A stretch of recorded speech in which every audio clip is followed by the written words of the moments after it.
সমন্বয় সমিতি সারা রাজ্যের সাথে রাজ্য কেন্দ্রে ডক্টর বি.আর. আম্বেদকরের 134তম জন্মবার্ষিকী পালন করছি। আমাদের সর্বভারতীয় সংগঠন দলিত শোষণ মুক্তি মঞ্চ সারা ভারতবর্ষে এই দিনটি যথাযোগ্য মর্যাদায় পালন করার সিদ্ধান্ত নিয়েছে এবং করছেন।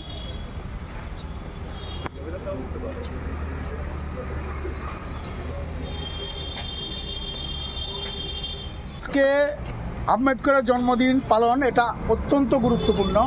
এই কারণে গুরুত্বপূর্ণ যে ভারতবর্ষে ডক্টর বি.আর. আম্বেদকর এই দেশকে যেভাবে গড়ার জন্যে স্বপ্ন দেখেছিলেন, জাত পাত বর্ণ এগুলি দূর করে একটা সুন্দর ভারতবর্ষ তৈরি করার স্বপ্ন, এই স্বপ্ন ভারতবর্ষের সংবিধানকে তৈরি করেছিলেন।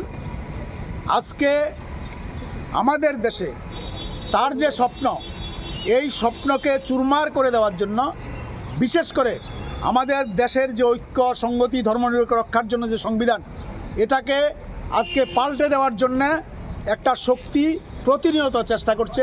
বিশেষ করে আরএসএসের আদর্শে অনুপ্রাণিত বিজেপি দল সরকার চালাচ্ছে। সরকার এবং দল দুটো মিলে আমাদের দেশের সর্বনাশ করার জন্য উঠে পড়ে লেগেছে এবং সেজন্যই তারা ভারতবর্ষের সংবিধান এটা থাকুক এটা চাইছেন না।